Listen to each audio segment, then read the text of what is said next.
Lance Hall here for Let's Discuss with Lance Hall. Happy to welcome Mad, lead vocalist of Ginger Red, to the program tonight. How are you, Mad? Yeah, I'm good. I'm actually not mad, but I'm good. That's good. That's good. You sound fairly happy. So, first thing I've got to ask you, how did you come about your name, Mad? This has been a long, long time ago. In high school, I was in a band there, my first band in high school. And my real name is Danny, and we got two Dannys on the guitar. I was playing guitar at that time. And so they decided I have to change my name. And I was reading those Mad magazines all the time when I was little, and so they called me Mad. And later I became just Mad, so it did fit. Very, very cool. I love Mad magazine. I grew up with those.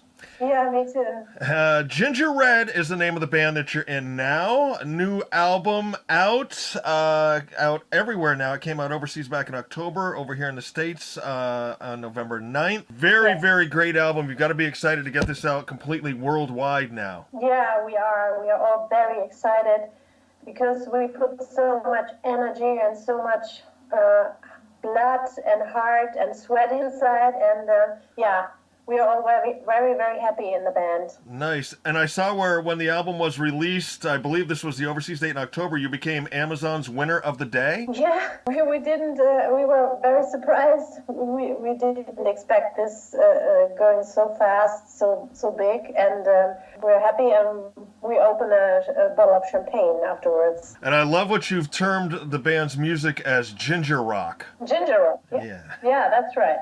Excellent. Here in Germany, we call it nostalgisch. It's a mix of vintage, like nostalgisch, we call it here, sure, and stylish. So yeah, nice. In Germany, you can mix the words better. Yeah, that's very cool. Now, Ginger Red put out their first album back in 2010.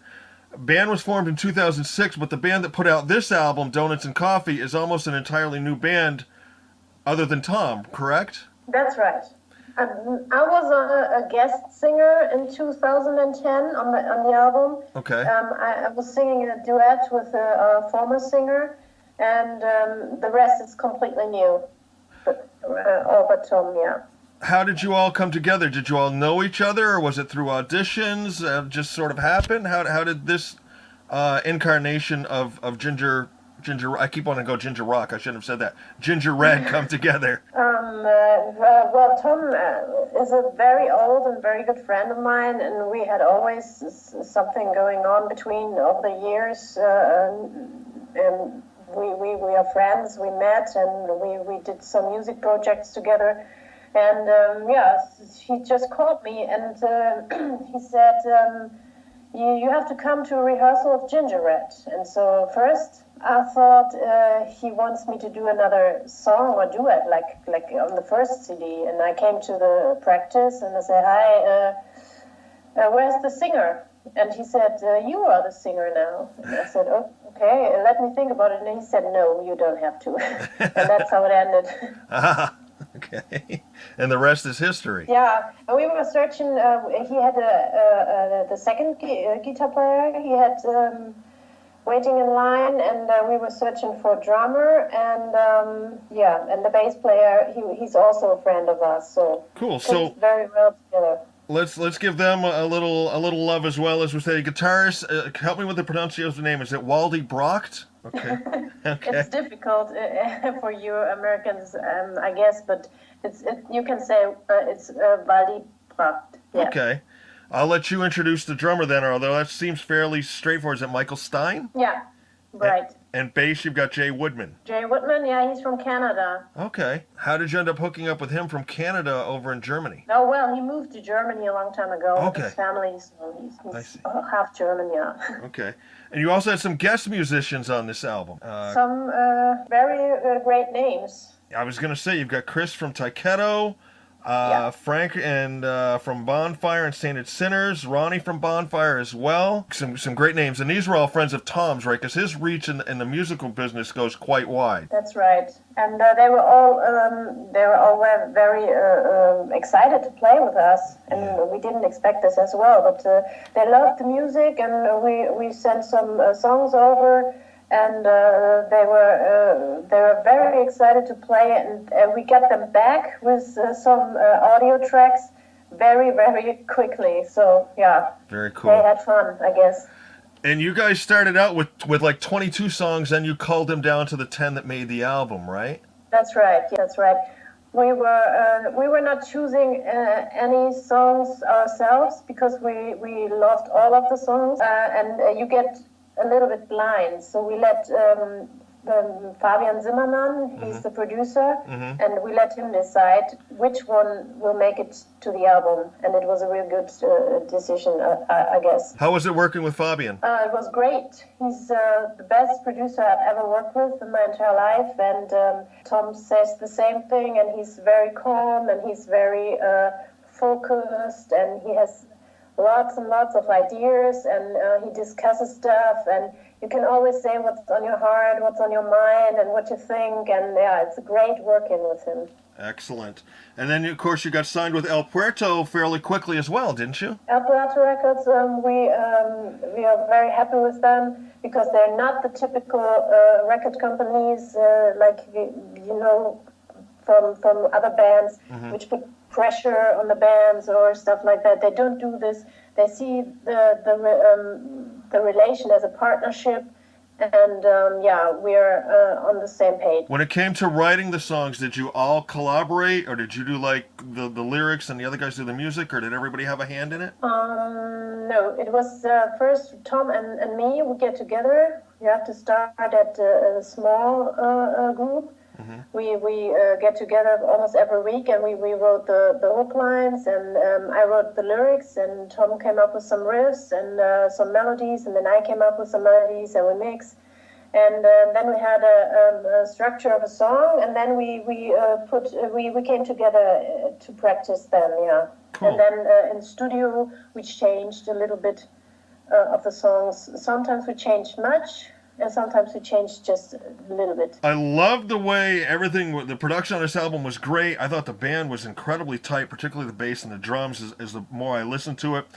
The guitars really jumped out at me. And your vocals, of course, I loved. I picked up to my ear, and I always sort of cringe before I ask this because I'm not so much comparing you as I'm just saying this sort of sounded like to me, some of your phrasing and the way you sang things. A little bit of Alanis Morissette. Was she any type of influence on you at all? No, but No? it's interesting that you say this. That's I'm very flattered about it, of course, because she's a great singer, and yeah. I never heard this comparison before, but I like it. Thank you very much. You're welcome. Just sort of the way you phrase things and the way you sang things at times, you know, sounded like her. I've got another comparison for a song that I'm going to tell you about, but I wanted to sort of jump into the songs and ask you about a few of them that are on the album. Sound good? Yeah, sure. First one, of course, is Donuts and Coffee, your first video. Brilliant title. First thing I've got to ask is, do you like donuts and coffee? I love donuts and coffee in the morning, yeah. Okay. How was the video shoot? Do you enjoy making videos? How did the shoot go? Let's cover that first. We had a great cinematographer, Lizzie. She's a great. She used to make documentaries, so she's not really from the music scene, and that was interesting because she has other eyes. And we love that about her. And she was completely. She came up completely with the story. She knew exactly what she wanted to shoot, and so we felt safe all the time, and it was easy to shoot with her. So yeah, we had a lot of fun. I got to tell you, all the shots though with the spin on it made me dizzy while I was watching it. But Yeah. great tune. Very, light in sound compared to some of the other songs and stuff. Was this an older tune, a newer tune? How did this one come about? What do you mean? Was this a song that you had for a while, or was this something that sort of came together quickly for the album? This song we recorded as a demo song a year ago. Yeah, we recorded 3 demo songs, and Donuts and Coffee was one of them. And the funny thing about it is we had a completely different refrain, the hook line, and we had to redo it overnight. because the producer said it was bad. So we did complete a new refrain, and we are very happy with it. The next tune I want to talk about is Idol Maker. I love the way your vocals during the verse were almost kind of, I'll say, whimsical, and then when you got to the chorus, you were like scorching. You know, you had two different sort of ranges, two different style, almost techniques, and the guitars again, and the solo it's almost like Judas Priest, you know, with those chugging guitars playing behind the solos. Killer tune. What can you tell me about that one? That's even a greater honor than Alanis Morissette. Thank you very much. And it's Chris Green is playing the solo guitar, and it fits perfectly, I think. And the lyrics I wrote in the time there was the Me Too controversy all over the news. And so this is a topic which touched me very much, because it's not only in Hollywood and not only in the music business where this topic is up. It's every day, in every job, in the office, everywhere you can find it. And I wanted to do a song about it for just dedicated to the victims. Very, very good song. The next tune was So What? I love the way in the beginning your vocals are almost sort of down a little bit, almost sort of in the background a little bit, and then they sort of come up in the mix a little bit. Am I hearing that correctly? Yeah, that's right. The vocals should be a little bit spheric. You call it spheric, in the and later in the chorus they should push you away. Now, was that your idea, or was it Fabian's, Tom's, anybody's? We all developed it together. We tried a lot of things in studio, and Fabian said we could do this way, and then we could do that way. But the vocals with the lower tone, it was our idea. Song of Love. When I first heard this one as I was playing it, first verse, the way you're singing it sounds almost like you're singing it through, like, with your teeth gritted. Sort of reminded me a little bit of classic Bon Scott. You know, the way you're just sort of spitting out the vocal through, like, gritted teeth, almost like you're angry type. Can you tell me a little bit about that one? I wanted to do a psychic song, a real classic, like you feel in psychiatry and psychopath feeling, and but still I wanted to do the controversy and build a bridge to love. Song of Love is it's not what it seems like. Okay. You know, you read it and you think maybe it's a ballad or it's a love song, but it's not. It's a crazy little song, and this is what I liked about it. 12 Lonely Steps. The only note I've got beside this song is Holy Mother. That is a riff monster of a song. Just, a flat-out rocker. What can you tell me about that one? We wanted to show that we also can play hard and we can play fast. And you did. We're not just donuts and coffee all the time. Exactly. And you can use it for your training, or I don't know, if you have to lose some moods or aggressions. Yeah, and I think that would surprise people who maybe have been introduced to this album just through the video for Donuts and Coffee, then to go a little deeper and play something like 12 Lonely Steps. I mean, it's awesome. Yeah. It's awesome. Yeah, that's right. But yeah, we love to show that we have many sides of music and many facets. Which brings me to the next tune, which is The Edge of Time. It's a little more mid-pace. I love the way the keys and the synths were in it.